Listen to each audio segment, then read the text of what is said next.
우리 어떤 사람 같이 인사하겠습니다. 사랑하고 축복합니다.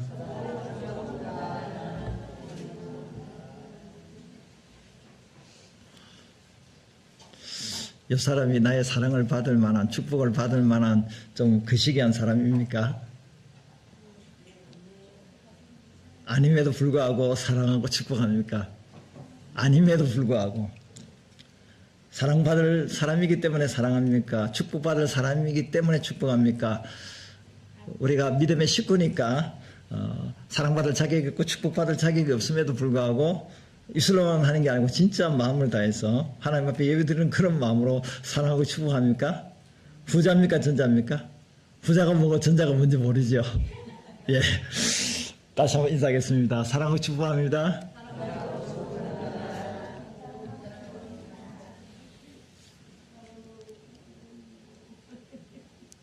사실 서로 사랑하고 축복하면 다 끝난 거죠. 예. 오늘 시편 89편 1절에 보면 이번 주 요절 암송이기도 한데요.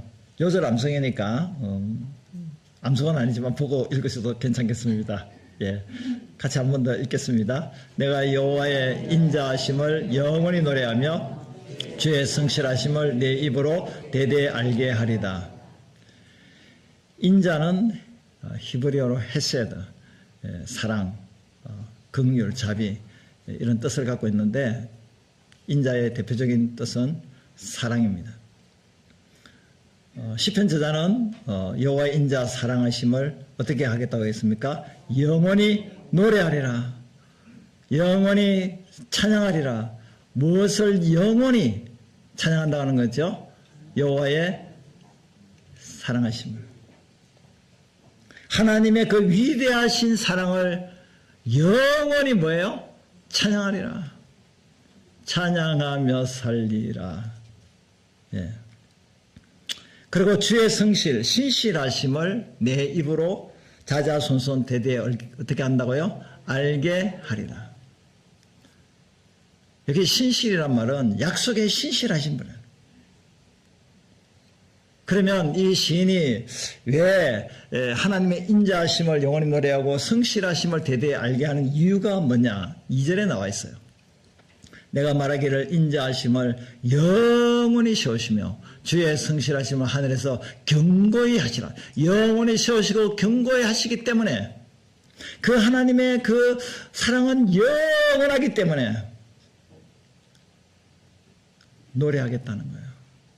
그 하나님 신실하심, 약속에 신실한 그 하나님이 그 약속을 견고하게 확실하게 세우시기 때문에 영원히 주님을 찬양하겠다는 것입니다. 하나님의 성품이 뭐냐면 인자입니다. 사랑, 그리고 성실, 신실하십니다. 그래서 이 사랑과 신실하심이 영원하다, 확실하다. 여러분, 하나님의 사랑은 어때요? 영원합니다. 제가 하나님 사랑은 어떻습니까? 그러면 영원합니다. 이렇게 답하시기 바랍니다. 답을 다 가르치고 이제 묻습니다. 하나님의 성실하심은 어떻습니까? 확실합니다. 예. 하나님의 사랑은 어떻습니까? 영원합니다. 액센트를 주셔가지고. 하나님의 성실하심은 확실합니다. 확실. 당선이 확실시 됩니다. 당선이 확실시 됩니다. 하나님의 성실, 인자, 영원하고 확실합니다. 변하지 않습니다. 이루어진다는 거죠.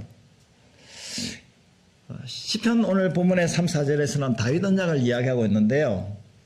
이것은 사무엘하 7장 4절부터 17절에 하나님이 나단 선지자에게 그 말씀을 하셨고 나단 선지자가 다윗에게 언약의 말씀을 하는 내용을 이 시편 저자는 기억을 하고 이제 그 3절 4절에서 간략하게 이렇게 말씀을 하고 있는데요. 이 3절 4절 2절을 우리 한번 같이 읽겠습니다. 주께서 이르시되 나는 내가 택한 자와 언약을 맺으며 내 종 다윗에게 맹세하기를 내가 내 자손을 영원히 견고히 하며 내 왕위를 대대에 세우리라 하셨나이다.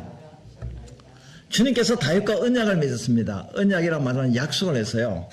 이제 고대 시대에 그 당시에 이제 약속을 할 때는요, 상반간에 약속을 할 때 짐승을 잡아가지고요, 반을 다 쪼갭니다. 그리고 약속한 자들이 그 쪼갠 짐승 사이로 지나갑니다. 왜 그렇게 할까요? 약속을 안 지키면 짐승처럼 쪼개진다는 거예요. 죽는다 이거예요. 약속을 안 지키면 죽는다 이거예요. 그러니까 하나님이 다윗과 언약을 맺었다는 말은 뭐냐면 하나님은 그 약속을 반드시 어떻게 하시는 분이라고요? 지키신다는 거예요. 그런데 다윗과 어떤 언약을 맺었다고요? 사진에 보니까 내가 하나님이 네 자손을, 다윗의 자손을 영원히 경고하게 하겠다. 그리고 네 왕위가 대대 자손 되도록 계속 그 왕위가 계승될 것이다 라고 하나님이 다윗과 약속을 하셨어요. 그러면 다윗의 언약을 누가 이루시는 거죠? 하나님이 이루시는 거예요. 그 약속을 신실하게 다 지키시는 분이 하나님이시잖아요. 약속을 하셨잖아요. 안 지키면 죽는다니까요. 그런데 또 다른 또 약속이 있어요. 그게 뭐냐면 하나님의 징계에 대한 말씀이에요. 이것이 오늘 본문을 읽지 않았지만 30절 32절에 보면 만일 그의 자손이 내 법을 버리며 내 규례대로 행하지 아니하면 내 율례를 깨뜨리며 내 계명을 지키지 아니하면 하나님의 법도대로 말씀대로 순종하지 않는다면 결과가 어떻게 되느냐? 징계가 있는데 32절에 보니까 내가 하나님이 회초리로 그들의 죄를 다스리며 채찍으로 그들의 죄악을 벌하리로다. 이것도 하나님의 언약 속에 들어가요. 약속 속에 들어가는 거예요. 순종하면 복이지만 불순종하면 징계가 있다. 이것이 하나님의 말씀이에요. 언약이에요. 근데 이스라엘 백성들이 그 하나님의 약속을 지켰을까요? 안 지켰을까요? 안 지켰어요. 언약을 하나님이 파괴한 것이 아니라 이스라엘 백성들이 파괴했어요. 그 파괴한 것이 뭐냐면 그들이 하나님을 섬기지 않고 뭘 섬겼어요? 금송아지 우상을 만들어 놓고 이것이 하나님이다 라고 금송아지 우상을 섬겼습니다. 그러니까 솔로몬도요 지혜의 왕이고 대단한 참 부경화를 누렸던 왕이지만요 말년에는 우상숭배자로 전략을 하게 됩니다. 우상숭배자로 떨어지게 돼요. 그래서 솔로몬의 아들 르호보암 때 나라가 둘로 나눠져서 북이스라엘의 초대왕은 여로보암이고요. 남유다 분열되고 난 뒤에 초대왕은 르호보암이었습니다. 사울왕 그리고 다윗왕 그리고 르호보암 때 나라가 둘로 나눠진 것은 솔로몬이 말년에 우상을 숭배했기 때문에 그 나라가 둘로 나눠져요. 근데 북이스라엘은 금송아지 우상을 만들어 놓고 하나님이다 섬겨야 된다. 왜? 예루살렘으로 못 가게 하기 위해서. 예루살렘의 성전에 못 가게 하기 위해서. 단절됐으니까. 남북이 나눠졌으니까. 그래서 남북이 공동적으로 한 게 뭐냐면 하나님의 언약을 어겼는데 그것이 말하면 우상숭배예요. 우상숭배가 뭐냐? 하나님의 다른 것을 더 사랑하는 게 우상숭배예요. 탐심은 우상숭배다. 그리고 두 번째는 하나님의 율법을 멸시했어요. 하나님 말씀을 불순종했다는 거죠. 그리고 부패와 부도덕한 삶을 살았습니다. 이렇게 우상숭배와 하나님의 율법을 멸시하고 부패와 부도덕한 삶을 사는 그 이스라엘 백성들에게 네 번째 선지자들이 부지런히 경고했습니다. 뭐라고 경고했을까요? 뭐라고 경고했을까요? 회개하고 돌아오라. 그러지 않으면 하나님의 심판이 있다. 그럼에도 불구하고 선자들의 메시지를 남북 이스라엘 백성들이 또 왕들이 어떻게 했을까요? 무시했어요. 그래서 그 결과가 어떻게 됐을까? 오늘 38절 41절에 보시면 그러나 주께서 주의 기름 부음 받은 자에게 노하사 물리치셔서 버리셨으며 주의 종의 언약을 미워하사 다윗과 언약을 맺었음에도 불구하고 그들이 언약을 깨뜨림으로 말미암아 하나님이 그 언약을 미워하사 그의 왕관을 땅에 던져 욕되게 하셨으며 그의 모든 울타리 성벽을 파괴하시며 그 요새를 무너뜨리셨으며 길로 지나가는 자들에게 이방인들에게 다 탈취를 당하며 그 주변에 가까운 이웃에게 욕을 당하나이다. 그래서 결국에는 하나님의 다윗 언약에서 이스라엘 백성들은 복을 받아야 됨에도 불구하고 그런데 그들은 하나님의 말씀을 불순종함으로 인해서 결국에는 강대국에서 침략을 당해서 고통을 받다가 북이스라엘은 아수르 나라에서 멸망을 하게 됩니다. 그리고 남유다도 100년 후에 바벨론의 멸망을 당해서 포로로 끌려가게 됩니다. 이것이 하나님의 심판이고 징계였습니다. 자, 그렇다면 하나님의 징계와 그리고 다윗의 언약은 어떻게 균형을 잡을 수 있겠느냐는 거죠. 하나님은 다윗의 언약을 통하여 이스라엘 백성들에게 복을 주시려고 복을 주신다고 약속하고 말씀하셨는데 실제 이스라엘 백성들의 상황은 어때요? 지금 바벨론의 포로로 잡혀가 있어요. 북이스라엘은 이미 멸망을 했습니다. 우리가 그렇잖아요.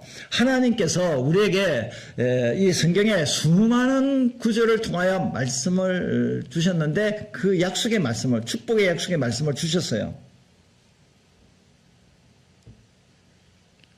수천 개, 수만 개, 잘은 모르겠습니다. 7천 개인지 7만 개인지 제가 헷갈리는데 그 엄청난 약속의 말씀을 주셨어요. 그러면 우리의 삶이 그 축복 속에 살아야 되잖아요. 하나님이 복 주신다면 그 복 주심 속에서 살아야 되잖아요. 근데 우리 삶은 어때요? 고난이에요. 징계, 고난, 시련이에요. 다윗의 언약을 성취하겠다고 하나님이 약속하셨는데 그들의 현실은 바벨론의 포로 생활이라니까요. 그 이유가 뭡니까? 그들이 말씀을 떠나서 징계를 받고 있거든요. 그러니까 하나님의 징계와 다윗 언약 사이에 이 지금 불협화음이 일어난 것입니다. 딜레마에 빠진 거예요. 이 어떻게 이거를 우리가 조화를 시킬 수 있겠는가 하는 것이죠. 여러분 이것을 기억해야 됩니다. 하나님은 약속의 어떤 분이라고요? 신실하신 분이에요. 신실하신 하나님. 성실하신 하나님.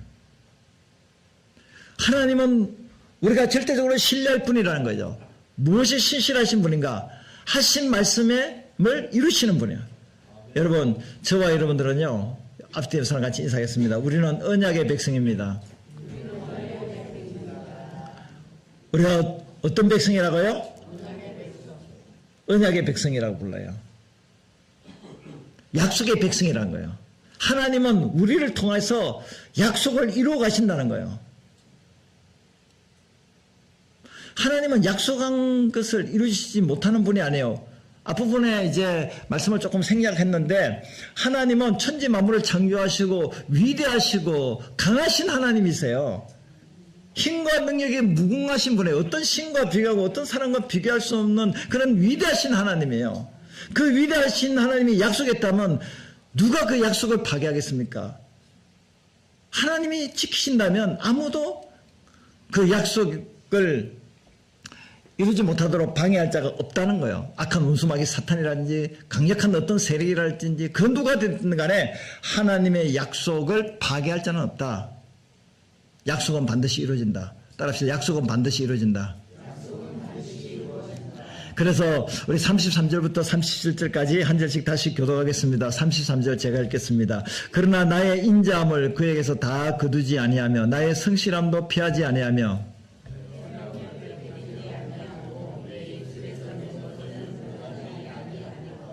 내가 나의 거룩함으로 한 번 맹세한 적 다윗에게 거짓말을 하지 아니할 것이라.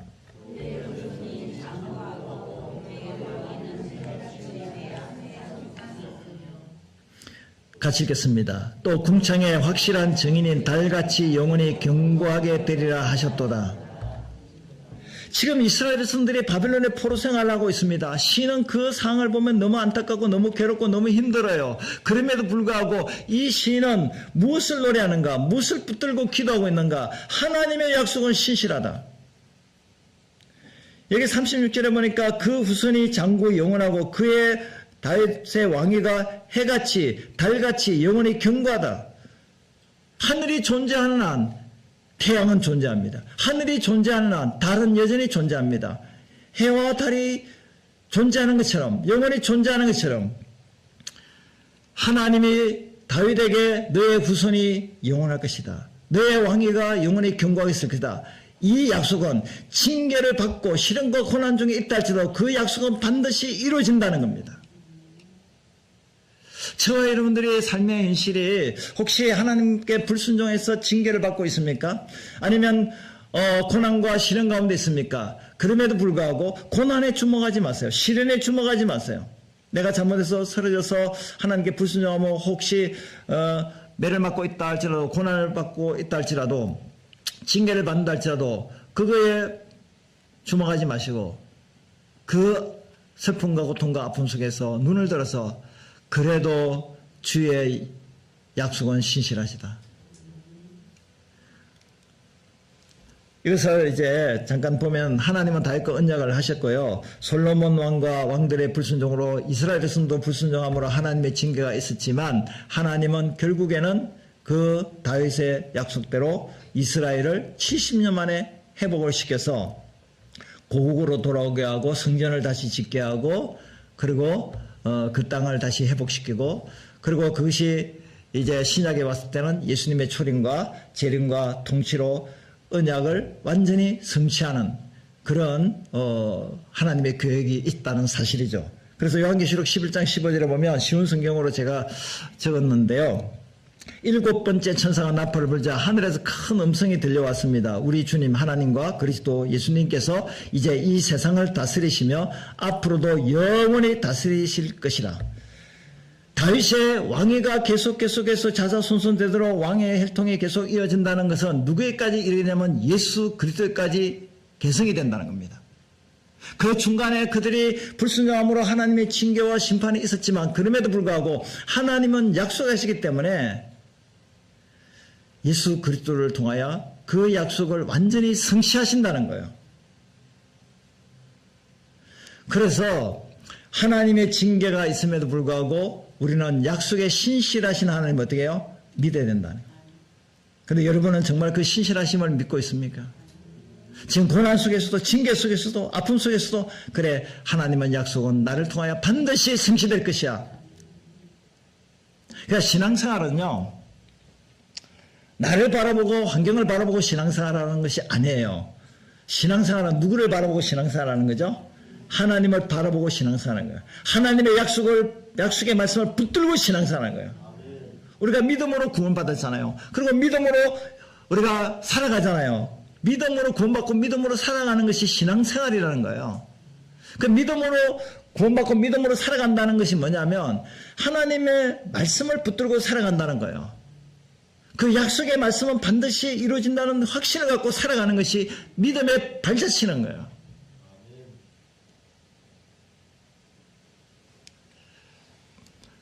다시 한번 성경 구절을 고린도후서 1장 20절을 읽겠습니다. 하나님의 약속은 얼마든지 그리스도 안에서 이해가 되니 그러므로 우리가 그를 통하여 아멘하여 하나님께 영광을 돌리게 되는 것이라. 아멘. 하나님이 타락한 이 인류를 구원하기 위해서 메시아 대신 그리스도 예수를 보내준다고 약속했는데 그 약속이 신약에서 예수님 오심으로 성취가 됐고 완성한 예수님의 재림함으로 완성이 되잖아요. 그렇기 때문에 하나님의 모든 약속, 성경의 신구약에 약속된 모든 약속은 예수 그리스도 안에서 예스가 돼요. 예스. 그래서 우리가 하나님 말씀이 들려질 때는 어떻게 하답을 해야 됩니까? 아멘 해야 돼요. 주의 말씀은 반드시 이루어집니다. 아멘. 그렇게 하면 우리가 하나님께 영광을 돌리게 된다. 아멘의 뜻이 뭡니까? 그렇게 될 줄로 믿습니다. 확신합니다. 그렇기 때문에 기독교는 무슨 종이냐면 말씀의 종교예요. 그래서 우리가 언약의 백성, 하나님의 약속의 말씀의 백성이라는 거예요. 그분이 우리를 영원히 사랑하지 않고 그분의 말씀이 신실하지 않는다면 약속의 말씀을 믿을 수 없죠. 그런데 그분은 능력자고 그 말씀은 신실하게 그 약속을 이루시고 영원히 그분은 사랑하신다는 것이 말씀을 이루신다는 것으로 표현하기 때문에 우리는 항상 하나님 말씀하시면 아멘으로 하답해야 됩니다. 아멘으로 하답. 근데 말로만 아멘 하지 마시고 예 그렇습니다. 맞습니다. 라고 했다면 말씀에 순종하는 삶이 이어져야 되겠죠.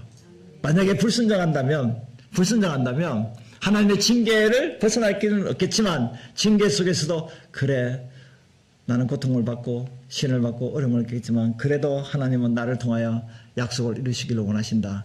그러면 고난과 시련과 징계 속에서도 일어날 힘이 있다는 거예요. 그러므로 우리가 신앙생활을 제대로 잘하려면 하나님의 성품을 알아야 된다. 인자심이 원하다. 신실하심이 견고하게 세워진다는 이 사실을 우리가 기억을 해야 된다. 그래서 하나님의 약속은 성취된다는 것을 성경에 여러 가지 말하는 약속이 있지만 대표적인 거 세 가지만 좀 들려고 하는데, 먼저 회개와 용서입니다. 요한일서 1장 9절 같이 한번 읽겠습니다. 만일 우리가 우리 죄를 자백하면 그는 미쁘시고 의로우사 우리 죄를 사하시며 모든 불에서 우리를 깨끗하게 하실 것이요. 성경은 약속의 책인데 하나님이 여기 죄를 자백하면 우리를 깨끗하게 하신다고 했습니다. 저와 여러분들 어떤 죄가 있든지 간에 하나님 앞에 회개하면 하나님이 어떻게 해요? 다 용서해 주신다는 겁니다. 이걸 믿어야 됩니다.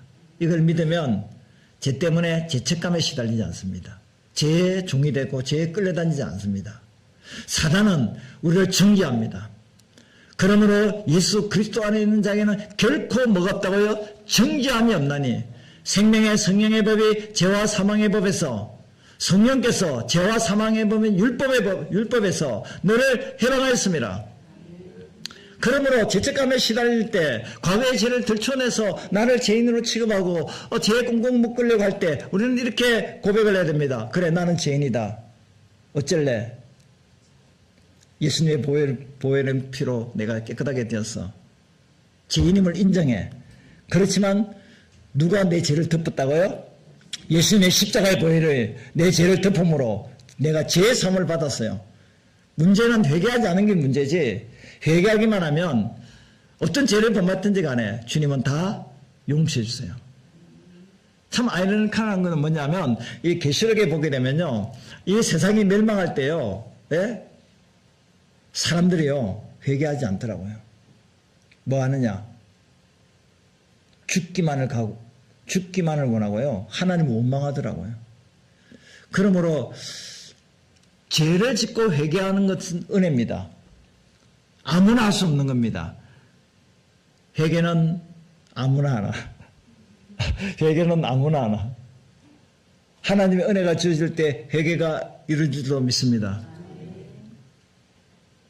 그 내 힘으로 하는 게 아니에요. 내 힘으로 구원받는 것도 아니고요. 내 힘으로 회개하는 것도 아니에요. 그러므로 신앙생활이라는 것은요, 처음부터 끝까지 내 힘으로 되는 게 하나도 없어요. 다 주님의 은혜입니다. 회개도 주님의 은혜죠. 시험과 감당인데요, 고린도서 10장 13절에 보면 사람이 감당할 시험밖에는 너에게 당한 것이 없나니 오직 하나님은 미쁘사 신실하사 너희가 감당하지 못할 시험당함을 허락하지 아니하시고 시험당할 점에 또한 피할 길을 내사 너희로 능히 뭐하게 하신다고요? 감당하게 하시느니라. 옆 사람하고 같이 인사하겠습니다. 시험을 감당하게 하십니다. 시험이 뭡니까? 마귀의 유혹을 감당하게 하신다. 어떤 시련과 고난이 있다 할지라도 그거를 감당한다는 말은 능히 극복하고 이기게 하신다는 거예요. 누가? 하나님이 그렇게 하시겠다는 거예요. 내가 하는 게 아니에요. 내가 유혹을 이기고 내가 시험을 이길 수 있는 힘이 없어요. 근데 누가 하신다고요? 하나님이 하신다는 거예요. 결국 신앙생활은 나를 붙드는 게 아니에요. 하나님을 붙드는 거예요. 하나님을 바라보는 거예요. 하나님의 말씀을 의지하는 겁니다. 그래서 그분이 말씀하셨잖아요. 말씀을 믿는 게 하나님을 믿는 겁니다. 말씀의 능력을 믿는 건 하나님의 능력을 믿는 거예요. 그래서 우리가 유혹을 당하고 시련 또 고난을 당할 때, 나는 이제 죽는구나, 나는 끝이구나 라고 절망하지 마시고 피할 길이 있어. 감당할 수 있게 하셔. 여러분들 지금까지 인생을 살아왔는데, 예? 험난한 광야길 같은 인생을 걸어왔고 지금도 여전히 그런 가운데 살아가고 있잖아요. 그럼에도 불구하고 하나님은 뭐라고 말씀하셨어요? 감당할 수 있다. 따라합시다. 감당할 수 있다. 네. 지금 어떤 어려움이 있습니까? 내가 감당할 수 있다는 게 아니고 주님의 은혜로 감당할 수 있다. 경제적인 문제도 그렇고 육신의 질병 문제도 그렇고 부부관계도 가정 문제 하여튼에 모든 우리의 인생의 모든 문제 주님의 은혜로 감당할 수 있다. 주님이 약속했잖아요. 주님이 반드시 이루실 거예요. 감당하도록 하실 거예요. 기도 응답입니다. 구하라 그러면 너에게 주실 것이요 찾으라 그러면 그리하면 찾을 것이요 문을 두드려 그리하면 너에게 열릴 것이니 구하는 이마다 얻을 것이요 찾는 이가 찾을 것이요 문을 두드리는 이에게 열릴 것이니라. 삶의 문제를 놓고 기도하면 응답이 있다고 주님이 약속하시잖아요. 근데 문제는 기도하지 않으면 응답이 없다는 사실이에요. 문을 두드리면 어떻게 돼요? 열려요. 근데 안 두드리면 안 열려요. 안 열린다니까. 두드리는 게 뭡니까? 기도하는 거예요. 찾는 것이 기도하는 거예요. 구하는 게 기도하는 거예요. 그러면 누가 역사하시죠? 하나님이 역사하시겠다고 하나님이 약속을 하시잖아요. 그래서 성경적인 기도는요 약속을 갖다 대요. 하나님 약속하셨잖아요. 그러면 하나님이 꼼짝을 못 하셔. 약속을 하셨으니까. 왜? 약속을 지켜야 되니까. 그러니까 우리가 인생을 살아갈 새로운 이 에너지의 힘은 어디서 공급됐냐면 그분의 약속을 믿는 데서 시험도 시련도 고난도 역경도 징계도 다 이기고 감당할 수 있다는 사실이에요. 이 시는 그래서 하나님의 약속을 소망하면서 이제 기도를 하죠. 이렇게 기도합니다. 주여, 주의 성실하심으로 다윗에게 맹세하신 그 전에 인자심이 어디 있나이까? 지금 우리가 바벨론 포로 생활을 하고 있습니다. 하나님의 사랑이 어디 있습니까? 하나님의 약속이 다윗과 맺은 약속이 어디 있습니까? 지금 우리 현실이 너무나 힘듭니다. 그 약속의 말씀을 붙들고 지금 하나님께 기도합니다. 다윗에게 언약을 했다면 그 언약대로 우리 후손이 영원해야 되고 다윗 왕위가 영원해야 되는데 지금 왕들은 지금 죽임을 당하고 지금 붙들려 감옥에 갇혀 있고 우리 백성들은 나라는 초토화돼가지고 성전은 다 파괴되고 우리는 지금 포로 생활하고 있는데 이 약속은 어떻게 되는 겁니까? 약속을 붙들고 탄식하면서 하나님께 기도하면서 50절에 주는 주의 종들이 받는 비방을 주님 기억하소서. 많은 민족의 비방이 내 품에 있사오니 여호와의 이 비방은 주의 원수들이 주의 기름 부음 받는 자의 행동을 비방한 것이로소이다. 그러니까 하나님의 징계를 받을 때 그 징계를 받을 때 비방과 조롱과 모욕을 받을 때 이 시는 뭘 바라보느냐면 하나님의 인자 사랑을 바라보고 하나님의 성실 약속을 지키시는 신실한 하나님을 바라보면서 뭐합니까? 찬양하는 겁니다. 하나님의 징계, 비방과 조롱과 모욕만 바라보면 찬송이 나올 수가 없지만 하나님의 사랑, 성실하심을 바라볼 때 뭐가 나온다고요? 찬양이 나오는 겁니다. 그러니까 찬양은 삶에 어렵고 힘든 징계, 비난, 고난, 시련을 바라보면 찬양이 안 나와요. 그러나 우리가 상황이 어렵고 힘든 가운데 있다 할지라도 주님의 사랑과 성실을 바라보면 내 입에서 뭐가 나온다고요? 찬양이 나오는 거예요. 그래서 여호와를 영원히 찬송하리로다 할지로다. 아멘 아멘. 제가 여호와를 영원히 찬송할지어다. 여러분 징계 가운데 있습니까? 시련 가운데 있으면 고난 가운데 있습니까? 그럼에도 불구하고 여호와를 영원히 찬송할지어다. 그렇게 하면 여러분들은 아멘 아멘 하면 됩니다. 아멘 아멘 이렇게 하지 마시고 아멘 이렇게 한 번만 하지 마시고 아멘 아멘 연습을 하면 되겠습니다. 아멘 아멘. 어떨 때 아멘 아멘 합니까? 징계를 받고 고난을 입고 시련이 있다 할지라도 여호와를 나는 영원히 찬송하리라. 아멘 아멘. 왜 여호와를 영원히 찬송하는 겁니까? 하나님은 우리를 영원히 사랑하신다. 하나님의 사랑은 불변하다. 영원히 우리를 사랑하시기 때문에 지금 징계를 받고 있어요. 지금 고통 속에 있어요. 아픔 속에 있습니다. 그럼에도 불구하고 하나님 나 사랑하지요. 하나님 나 사랑하지요. 하나님 나 사랑하는 줄 믿습니다. 하나님 약속은 반드시 이룰 줄 믿습니다. 지금 내가 가시밭길을 걷고 이 만상이 되어서 진짜 숨이 꼴깍하고 넘어지는 그 순간이랄지라도 우리는 눈을 들어서 하나님 그래도 나를 사랑하신 줄 믿습니다. 하나님의 약속은 반드시 이룰 줄 믿습니다. 꽃가닥하고 죽는다 할지라도 그 믿음을 절대 놓치지 마세요. 그러면 그 어려운 시련 가운데서도 찬양이 나오는 거예요. 찬양. 내 입에서 진짜 찬양이 나오면 응답받았다는 거예요. 문제 해결됐다는 거예요. 마음의 샬롬, 평안이 임했다는 겁니다. 찬양은 아무나 하는 게 아니잖아요. 찬양. 그분을 높여드리는 게 찬양이잖아요.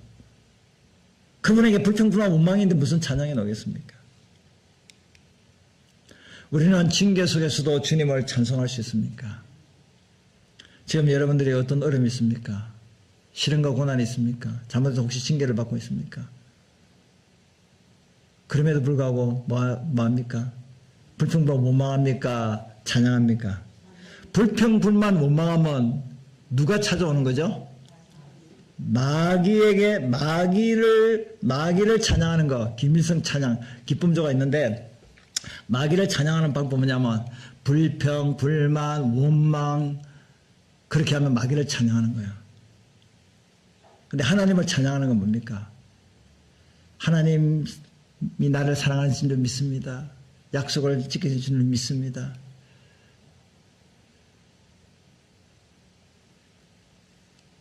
그래서 이 징계는 우리의 유익을 위해서 징계하기 때문에 징계 속에서 찬양해야 된다는 거죠. 자, 히브리서 12장 5절부터 11절 한 절씩 교독하겠습니다. 5절 제가 읽겠습니다. 또 아들들에게 권하는 것 같이 너희에게 권면하신 말씀을 잊었도다. 일렀을 때 내 아들아 주의 징계하심을 경히 여기지 말며 그에게 꾸지람을 받을 때 낙심하지 말라.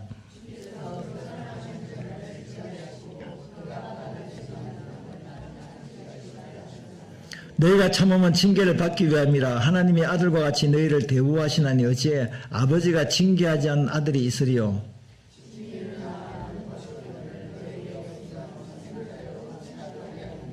또 우리 육신의 아버지가 우리를 징계하여도 공경하였거든 하물며 모든 영의 아버지께 더욱 복종하며 살려 하지 않겠느냐.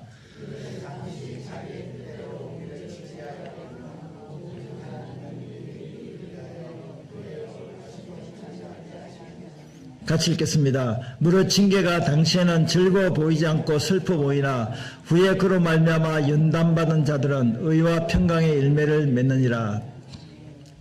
자, 하나님의 징계는 우리에게 유익입니다. 뭐 징계만 이야기하는 게 아니고 고난도 시련도 같이 확대해서 이야기할 수 있습니다. 왜 그러냐면 징계는요, 그래서 징계에 대한 태도는 징계를 경히 여기지 마라. 징계를 무시하지 말라. 그리고 징계받을 때 낙심하지 마라. 징계를 받을 때 우리는 두 번째, 내가 주님의 사랑받는 자녀구나. 여러분, 어떤 분이 그렇게 이야기했습니다. 어떤 이제 사람이 청년 때 이야기인데, 교회 같으면 사람들이 막 찬양하면서 기도하면서 말씀드리면서 막 눈물 흘리고 우는 거 보고, 야, 미쳤다. 아니, 왜 그렇게 왜 울까? 신기한 거예요. 우는 게 신기한 거예요. 안 믿는 사람 입장에 보면 우는 게 신기한 거예요. 근데 여러분, 울고 싶어서 웁니까? 그냥 눈물이 나오는데 어떻게 해요? 아니, 울고 싶어서 우는 게 아니고, 물론 울고 싶을 때 울 수도 있지만은 그냥 눈물이 나오는데요. 좋아서 우는 거예요. 은혜가 돼서 우는 거예요. 감동이 돼서 우는 거예요. 기뻐서 우는 거예요. 그런데 징계를 받으면서 내가 지금 시련을 하고 고통 중에 있는데도 하나님 감사합니다. 나 너무 행복해요. 기뻐요. 그럽니까? 안 그러면 나 죽겠어요. 나 진짜 하나님 왜 그러시는 거예요? 지금 어려워요. 불평불만 원망합니까? 징계를 받을 때 고난과 시련 중에서도 우리가 감사의 눈물을 흘릴 수밖에 없는 것은 내가 하나님의 사랑받는 자이기 때문에 징계를 받는 거예요. 만약에 사생자라면, 남의 자식이라면 부모가 터치하지 않습니다. 내 자식도 아닌데, 내 사생자인데, 내 아들이니까 내 딸이니까. 그러니까 언약을 이뤄야 되는데, 축복을 받아야 되는데, 사이드로 곁길로 30% 빠졌으니 불순종에 갔으니 하나님이 징계하시죠. 왜 돌아오라고? 그를 살리기 위해서. 그러니까 여러분, 정말로 좋은 친구는요, 나에게 충고하는 친구예요. 내가 잘못된 길로 걸어갈 때 그 길로 가면 안 돼. 큰일 나. 위험해. 라고 이야기할 수 있는, 쓴소리를 할 수 있는 그 친구가 좋은 친구예요. 근데 사탕발림이 이야기만 하는 사람은 좋은 친구가 아니에요. 어떻게 보면. 그 징계를 받으면 슬퍼 보이잖아요. 징계를 받을 때 누가 좋아하겠습니까? 예? 충고를 받으면 기분 나쁠 수도 있잖아요. 나 잘못을 지적하고 그렇게 경고하니까. 그렇지만 나를 살리기 위한 하나님의 징계라는 거예요. 그래서 징계를 받을 때요, 너무 감사의 눈물을 흘린 적이 있어요. 저도. 너무 감사합니다. 징계를 받는데, 고난이 있는데 역경 속에서 감사가 나오는 거예요. 왜 그러냐? 내가 무엇이간데 하나님이 나를 믿음의 사람으로 세우기 위해서, 하나님이 사용하시는 큰 그릇으로 만들기 위해서 나를 이 시련의 고난의 아픔의 그 깊은 불용광로 속에 집어넣어서 나를 연단하신다는 그 사실이, 하나님 내가 뭔데 이렇게 하나님께서 나를 이렇게 도자기로 만드시기 위해서, 하나님께 쓰임받는 그릇으로 만들기 위해서 나를 이 고난의 풀무불에 넣어서 이런 어떤 징계와 또 힘든 고난의 길을 통과해야 됩니까? 너무 감사하네요. 그냥 내 쳐버려두면 나는 그냥 그대로 그냥 인생 이렇게 살다가 끝나는데, 그러니까 여러분 징계를 이상하게 생각하지 마세요. 징계는 다 받습니다. 사랑받는 자녀라면 다 받아요. 그래서 그 징계를 받을 때 인내해야 되고, 그 징계를 받아들였어요. 복종하세요. 그 징계를 받아들여야지 회개하고, 징계를 받아들여야지 변화가 일어난다는 사실입니다. 거부하지 마세요. 왜 징계하십니까? 왜 바벨론 포로로 잡혀가서 이 고통을 당하게 합니까? 다윗 왕은 어디 갔습니까? 왜 축복을 안 해주시는 거죠? 라고 말할 것이 아니라, 징계를 받을 때 하나님이 나를 새롭게 만들려고 하는 하나님의 손길이구나. 그래서 주님은 징계를 통하여 거룩하심에 참여하게 하시고요, 그런 연단의 과정을 통하여 의와 평강의 열매를 맺게 하시는 분입니다. 다윗 왕이 간음죄와 살인죄를 범했죠. 그런데 나단 선지자를 통해서 책망을 받을 때 그는 철저히 회개하고 그리고 새로운 삶을 살았습니다. 그리고 요나 선지자는 불순종해서 결국 물고기 뱃속에서 3일 동안 고통을 당했지만 회개하고 그리고 니느웨 가서 복음을 전개해서 많은 영혼들을 살리는 선지자가 되었습니다. 그리고 존 루터는 타락한 삶을 살고 또 노예 무역하는데 또 동참을 했고, 거대한 폭풍에서 하나님 살려주시면 제가 하나님 믿겠습니다. 회개하고 목회자가 되고 노예 제도를 폐지하는 운동을 하고 찬송가 305장 나 같은 죄인 살리신 이 존 루턴의 시입니다. 이와 같이 징계를 통하여 새롭게 변화된 사람들이 많다는 것을 우리가 보게 됩니다. 그러므로 체벌은 단지 벌을 주기 위한 목적이라면, 징계는 우리를 회복해서 하나님의 약속을 이루는 그런 신실한 하나님의 사람을 세우기 위한 하나님의 징계인 것을 우리가 알 수 있습니다. 그래서 예레미야 29장 11절 말씀 한번 같이 읽겠습니다. 여호와의 말씀이니라. 내일을 향한 나의 생각을 내가 아나니 평안이요 재앙이 아니라 내게 미래와 희망을 주는 것이니라. 아멘. 징계를 받을 때, 고난을 받을 때, 시련을 받을 때 이거 하나님이 재앙이라고 생각하지 마시기 바랍니다. 하나님은 재앙을 주시는 분이 아니에요. 징계가 목적이 아니에요. 하나님은 우리에게 샬롬, 평안을 주시기 원하고 미래와 희망을 주는 것이 하나님의 뜻이고 계획이고 하나님의 목적이에요. 그러므로 우리의 삶의 현실이 아무리 힘들고 어렵다고 고난이 있다 할지라도 그 삶의 현실을 바라보지 마시고 믿음의 눈을 들어서 주님을 바라보세요. 하나님은, 하나님의 사랑은 영원해. 하나님의 약속은 신실해. 반드시 나를 통하여 그 약속을 이루시는 나는 언약의 백성이야. 이 믿음을 붙들면 어떤 징계도 달게 받을 수가 있고 어떤 고난과 시련에서도요, 이겨나갈 수 있는 힘을 얻을 수 있다니까요. 그래서 마지막 결론 부분을 우리 같이 읽고 말씀을 정리하겠습니다. 주님께서 우리에게 축복을 약속하셨지만 우리의 현실은 고난 중에 있지 않은가? 하지만 우리는 좌절하지 말아야 합니다. 끝까지 주님의 약속을 붙들고 기도해야 합니다. 주님의 인자와 성실하심을 영원히 찬송해야 합니다. 할렐루야.